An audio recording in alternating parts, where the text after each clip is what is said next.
Hello and welcome to GB News Originals. I'm Charlie Peters, and today we are bringing you the latest developments in the ongoing debate over the grooming gang's national inquiry demands being made right across the country. Now, this update comes after the Labour government has been scrutinised over so-called toothless grooming gang probes. Now, the government is facing intense criticism over ministers finally announcing a set of local reviews into some child abuse scandal areas. We know that they'll launch one of these local reviews into Oldham, but we don't know where the 4 other so-called pilot areas are going to be. Now, this comes after opponents of the government, particularly on the Tory front bench, have argued that only a full national inquiry will suffice to address this issue comprehensively. Now, yesterday, the Home Secretary, Yvette Cooper, unveiled a plan for government-backed local inquiries, but also several other announcements, including a rapid 3-month audit of all understandings of child sexual exploitation independent of the Home Office. That's going to be led by Baroness Dame Louise Casey. Now, funding and assistance from the central government will also go towards those tackling child sexual exploitation, and they're also going to get some advice from Tom Crowther KC. He's the judge and barrister who led the Telford grooming gang inquiry. That was published in 2022 and found well over 1,000 victims over several decades. That inquiry also found issues with political correctness and fears about community cohesion, meaning that both local officials and police officers failed to investigate properly the town and the area's appalling abuse scandal. And I can announce new action today to help victims get more investigations and prosecutions underway. Now, Yvette Cooper, as part of her announcement in the House of Commons yesterday, said that she'll also be reviewing a short national report that will bring together all the data on grooming gangs and consider lessons at a national level. They want to know about ethnicity data and also potentially any cultural and societal motivations behind the crimes. However, those 5 pilot inquiries have been criticised not only by the Tory front bench, but also by Labour MP Sarah Champion, the Rotherham MP, because these inquiries will not have the power to summon witnesses to give evidence, and the evidence gathered is not expected to be fed back to the Home Office for a national response as urgently as survivors expect. Now, critics have argued that this approach falls short of what is needed. Conservative leader Kemi Badenoch has called for a full national inquiry into the rape gang scandal. On Monday, in an exclusive interview with GBNews, she said that grooming gang perpetrators were peasants from rural sub-communities from some countries. Her language being criticised by the co-leader of the Green Party as Islamophobic, and the Number 10 spokesperson saying that the Prime Minister would not use that language to criticise grooming gang perpetrators. But Kemi Badenoch has stood by her line and also said that no one in government has joined the dots on this crisis. At GB News, we have found evidence of at least 50 different towns being consumed by these atrocious abuse gangs. Now, as we mentioned, Sarah Champion, that Labour MP for Rotherham, she's also backed calls for a national inquiry. Quite possibly the most influential intervention from MPs and peers speaking on this issue. The first Labour MP to break ranks was Dan Carden, the MP for Liverpool Walton, one of the safest seats in the country.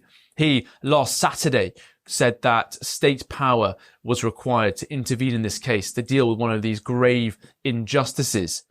But Sarah Champion said that nothing less than a national inquiry into the failings of those in authority to both prevent and be accountable for their failings in relation to the grooming gangs will restore the faith in our safeguarding systems.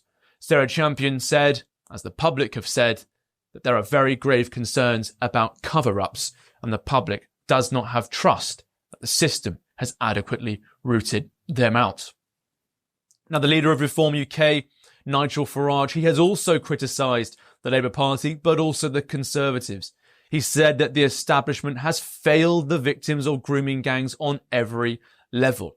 That comes after the Tories have been criticised throughout this debate, sparked on New Year's Day by a GB News exclusive when we revealed that the Safeguarding Minister, Jess Phillips, had rejected calls from Oldham Council for a government-led inquiry.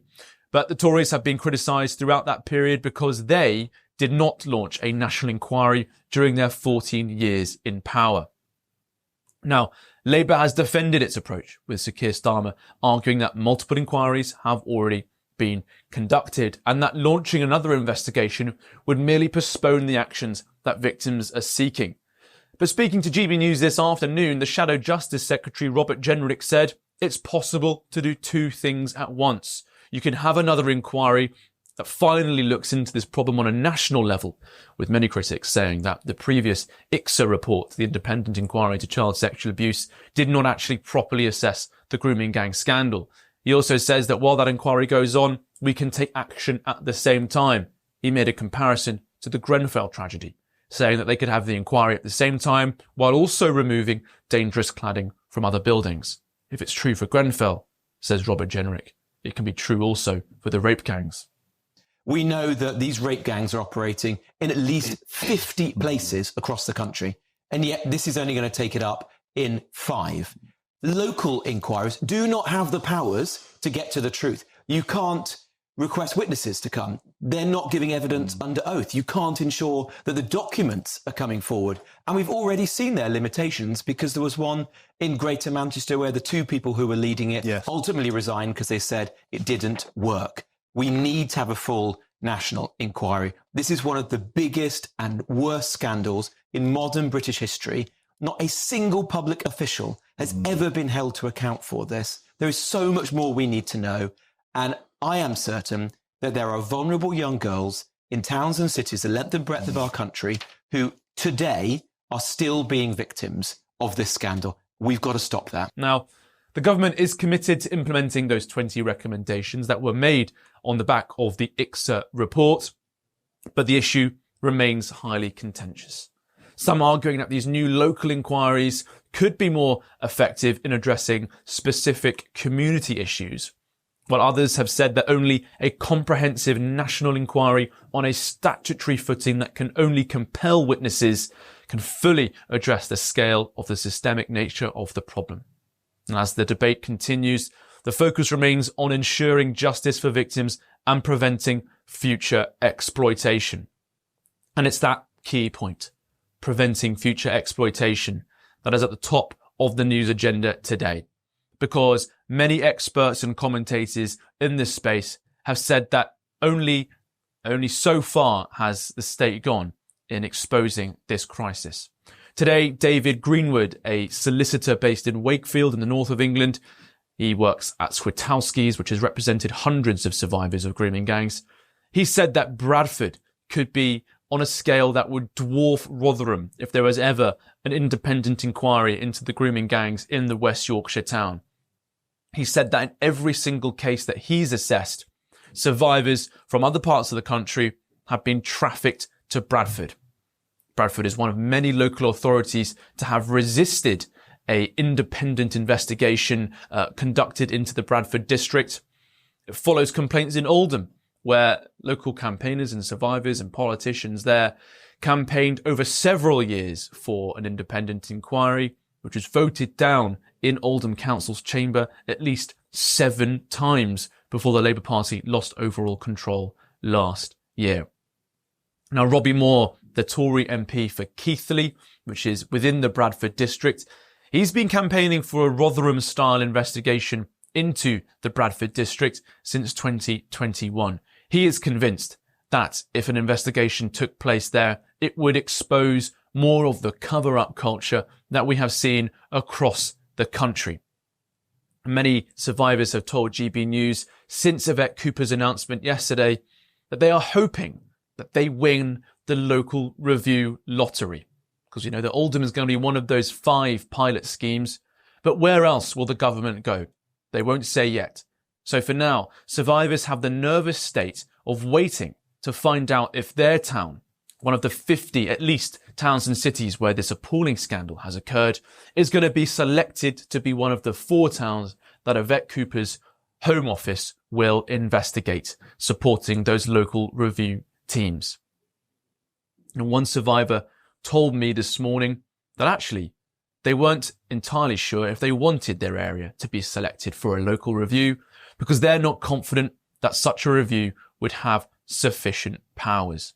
They said they only wanted an investigation if it could compel witnesses and ensure that people are addressing the crisis under oath. In all the appalling scandals that have been exposed through local inquiries in the years past, such as Rotherham, Rochdale, Telford, Oldham, and some smaller local reviews for the J inquiry, no one has ever been held accountable. No one has ever been sacked for this crisis. No police officer has faced a sterner criticism than a written warning, even though in Rotherham we know that police officers totally neglected to investigate child sexual exploitation.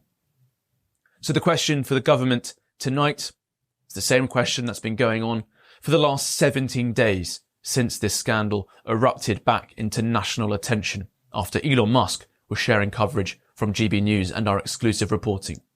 And that question is, when will the survivors receive a full, independent national inquiry on a statutory footing that ensures that the guilty men and women around the country who not only perpetrated this abuse, but also covered it up, face justice?